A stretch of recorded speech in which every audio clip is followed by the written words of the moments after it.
नमस्कार दोस्तों, स्वागत है आपका। आज की बात आपके साथ खास मेहमान खास चर्चा में। आज दोस्तों हम आपको एक ऐसी खास शख्सियत से मिलाने वाले हैं जो अपने गांव नहीं वरन पूरे जिले और पूरे प्रदेश के लिए गौरवान्वित करने वाले। आज हम आपको मिलवाने वाले हैं राज्य शिक्षक संघ के प्रदेश सचिव आदरणीय श्री ब्रजमोहन सिंह जी किरार, शिक्षक परवार। नमस्कार सर। नमस्कार। मैं आपसे चर्चा करूं इससे पहले आपके जीवन परिचय पर नज़र डालते हैं। आपका जन्म 26 जनवरी 1972 को ग्राम परवाह विकासखंड बमोरी जिला गुना मध्य प्रदेश में हुआ। आपकी प्रारंभिक शिक्षा ग्राम परवाह में हुई। आपने बीए की पढ़ाई संस्कृत से एवं एमए की पढ़ाई हिंदी साहित्य से की। आपकी उपलब्धियां गुना जिले से राज्यपाल पुरस्कार हेतु आपका नाम प्रस्तावित किया गया। साथ ही पूर्व मुख्यमंत्री माननीय शिवराज सिंह जी चौहान द्वारा शिक्षा एवं समाज के क्षेत्र में उल्लेखनीय कार्य करने पर आपको सम्मानित किया गया। गणतंत्र दिवस समारोह 2022 में शिक्षा एवं पर्यावरण क्षेत्र में उल्लेखनीय कार्य करने पर आपको माननीय प्रभारी मंत्री महोदय एवं श्रीमान कलेक्टर महोदय और श्रीमान पुलिस अधीक्षक महोदय जिला गुना द्वारा संयुक्त रूप से गणतंत्र दिवस समारोह में लाल परेड पर सम्मानित किया गया।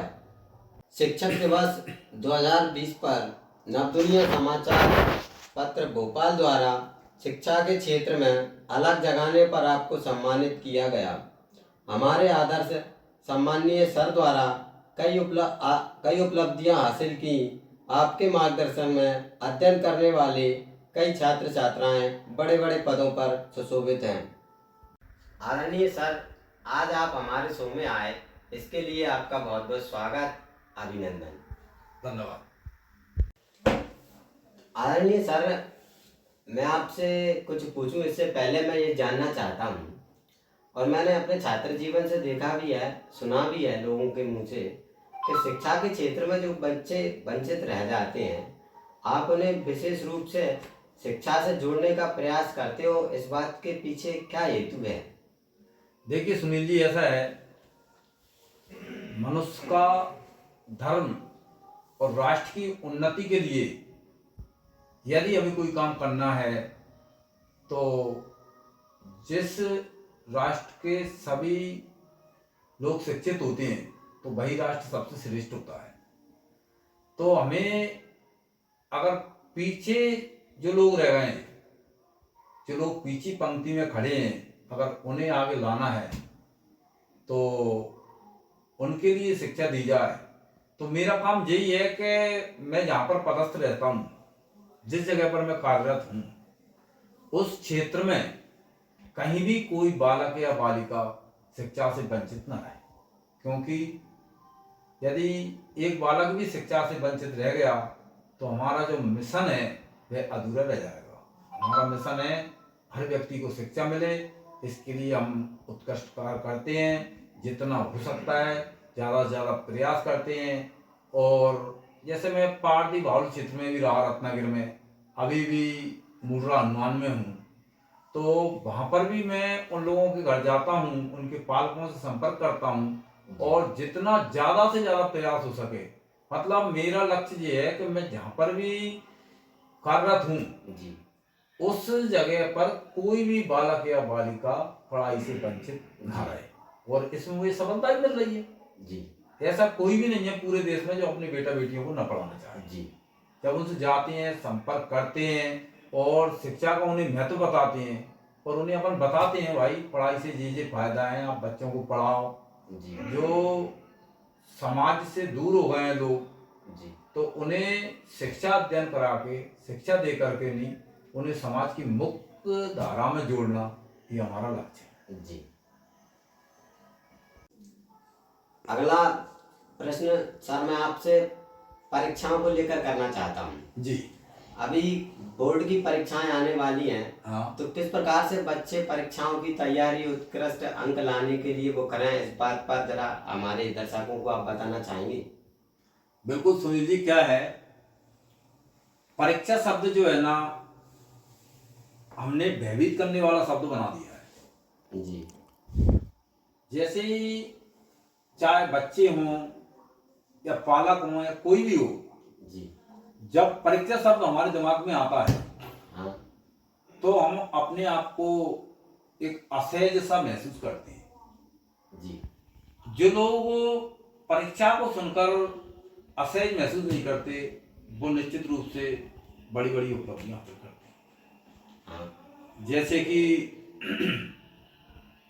परीक्षा है क्या? हमारे द्वारा किए गए कार्यों का मूल्यांकन है बस। हाँ।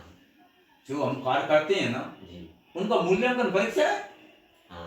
हमने जो कार्य किए उनका मूल्यांकन परीक्षा है। हाँ। अब इसमें असहज होने की और घबराने की तो कोई बात है नहीं है। लेकिन क्या होता है, हम बच्चों को कहने लगते हैं अब परीक्षा है। हाँ। जैसे आज माननीय हमारे प्रधानमंत्री महोदय परीक्षा पे चर्चा कर रहे थे, हाँ। तो मैंने देखा है वो यही बात वो बोल रहे थे जो मैं बोल रहा हूँ जी। कि बच्चों को हम डरा देते हैं। कैसे डरा देते हैं? उनको नए कपड़े पहनाना, नया पेन लाना, हाँ। एक पेन एक्स्ट्रा देना, हाँ। इस तरह का हम वातावरण क्रिएट कर देते हैं कि अपने आप में ही बालक ये सोचने लगता है न जाने हमारे साथ क्या हो रहा है। हाँ। तो परीक्षा पे हम ये प्रयास करें, बच्चा परीक्षा देने जा रहा है तो उसे बिल्कुल असहज महसूस हो। जी। उसके मन में ये भावना नहीं होनी चाहिए कि मैं असफल हो जाऊंगा। हाँ। उसको ये बताएं बेटा आपने जो कार्य किया है हाँ। बस उसका मूल्यांकन ही परीक्षा है। तो बिल्कुल बच्चा असहज जाए, जैसी तैयारी में हमेशा रहता है घर में, हाँ। स्कूल पढ़ने जाता है, जी। गांव में परिवार में रहता है, इसी प्रकार वह बालक रहे। उस पर अलग से प्रेशर न डाला जाए। जैसे कि परीक्षा आ जाती है तो पालक कहते हैं कुछ नहीं, पढ़ाई कर, रात दिन पढ़ाई कर, 24 घंटा पढ़ाई कर। हाँ। तो इससे क्या होता है, उस पर अलग से प्रेशर बन जाता है और वो अपने आप को असहज महसूस करता है। जी। दूसरी बात कभी कभी देखने को आता है, पालक इतना वातावरण बना देते हैं बच्चे के ऊपर कि यदि तेरे कम अंक आए या तू असफल हुआ, हाँ। तो वो ये समझता है कि अगर मैं असफल हुआ या कम अंक आए तो मुझे कहीं ना कहीं किसी प्रकार की हीन भावना से गुजरना पड़ेगा या दंडित होना पड़ेगा। जी। तो इस तरह का माहौल बच्चे के सामने कभी नहीं आना चाहिए। उसका मस्तिष्क पूरी तरह मनोयोग से हाँ। बिल्कुल असहज महसूस करे और अच्छे से परीक्षा दे के आए, और बच्चे पर किसी भी प्रकार का प्रेशर परीक्षा में जाते समय नहीं होना चाहिए। तो निश्चित रूप से वह बच्चा अच्छे से अच्छे अंक हासिल करेगा। आगे सर मैं आपसे ये पूछना चाहता हूँ, जी। जब कभी आपको कहीं पर आपके पढ़ाए हुए बच्चे जो आज बड़े बड़े पदों पर सुशोभित हैं, हाँ वो कहीं मिलते हैं तो आपको कैसा महसूस होता है? हमारे लोगों को आप बताना चाहेंगे? जी सुनील जी, क्या है कि किसी के भी द्वारा कोई भी कार्य किया गया, हाँ। यदि उसका परिणाम उसके सामने आता है हाँ। तो निश्चित रूप से प्रसन्नता का विषय, प्रसन्नता होती है। बहुत खुशी होती है। जी। और जैसे आपने पूछा कि आपके द्वारा पढ़ाए गए बच्चे बड़े बड़े पदों पर सुशोभित हैं, वो आपको मिलते हैं तो कैसा महसूस होता है? पर उसी तरह का महसूस होता है जैसे कि किसी बच्चे ने परीक्षा दी जी। और वह अच्छे अंकों से पास हो गया। हाँ। उत्तीर्ण होने के बाद जब उसके हाथ में मार्कशीट आती है, अरे वाह। तो एक शिक्षक की मार्कशीट उसके द्वारा अध्ययन कराए गए छात्र किसी बड़ी उपलब्धि हासिल करते हैं, बड़े बड़े पदों पर वो सुशोभित होते हैं, बड़े बड़े पदों पर कार्य करते हैं, जब वो सामने आते हैं तो एक शिक्षक की वह अंक सूची है, वह मार्कशीट है। बहुत बढ़िया। अगला सर, आज की बात आपके साथ खास मेहमान खास चर्चा में आप आए तो हमारे लोगों तक आप कुछ संदेश देना चाहेंगे? बिल्कुल सुनील जी, क्या है कि आप परीक्षा पे चर्चा कर रहे हैं और शिक्षा पे चर्चा कर रहे हैं, क्योंकि मैं शिक्षक के रूप में भी कार्य कर रहा हूँ। तो शिक्षा में क्या है, कोई गरीबी अमीरी महत्व नहीं रखती। जी। पढ़ने वालों के लिए कभी गरीबी बीच में नहीं आती और नहीं पढ़ने वालों के लिए कोई अमीरी प्रमाण पत्र नहीं देती। जैसे कि मैंने देखा है, बहुत गरीब परिवार से बालक रात दिन मेहनत करते हैं, पढ़ने वाले बच्चे होते हैं जी। उनके पास कोई सुविधा नहीं होती जी। इसके बाद ही बड़े बड़े पदों पे जाते हैं। पढ़ाई में गरीबी या अमीरी, कभी गरीबी बाधक नहीं होती और अमीरी सहायक नहीं होती। जी। क्या पढ़ाई तो अपनी मेहनत होती है स्वयं की, जो जितनी मेहनत करेगा, आप जितना गुड़ डालोगे उतना मीठा होगा। तो पढ़ाई में तो बालक की स्वयं की मेहनत होती है। और हाँ, इतना कहता हूं मैं, गरीबी अमीरी साधन के लिए हो सकती है। जी। किसी बच्चे के लिए पढ़ने के लिए बहुत सारे साधन उपलब्ध हैं, किसी के लिए कम साधन है। बट मैं ये चाहता हूँ, गरीब बच्ची के लिए भी यही पूछा जाएगा मध्य प्रदेश की राजधानी कहाँ है। जी। तो गरीब भोपाल लिखेगा तो उसे भी 2 नंबर मिलेंगे, अमीर भोपाल लिखेगा तो उसको भी 2 नंबर मिलेंगे। जी। इसमें कोई समझौता नहीं। तो पढ़ाई की बात मैं जहां तक कर रहा हूं, कभी किसी गरीब बच्चे का मैं ये कह रहा हूं कि मनोबल मत गिराना कि आप गरीब हैं, पढ़ नहीं सकते।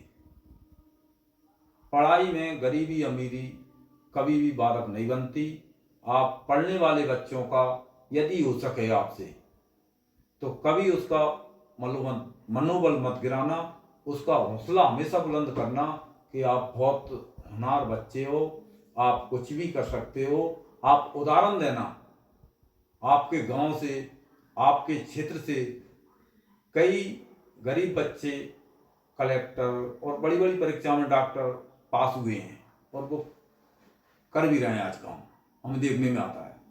तो मैं यही कहना चाहूँगा कि जो भी आपके क्षेत्र में होनहार बच्चा है, पढ़ने वाला बच्चा है, उसका मनोबल बढ़ाओ, उसका सहयोग करो जैसे भी हो सके, वह कोई ऊंची से ऊंची उपलब्धि हासिल कर सके। सुनील जी, इस विषय में यही कहना चाहूँगा।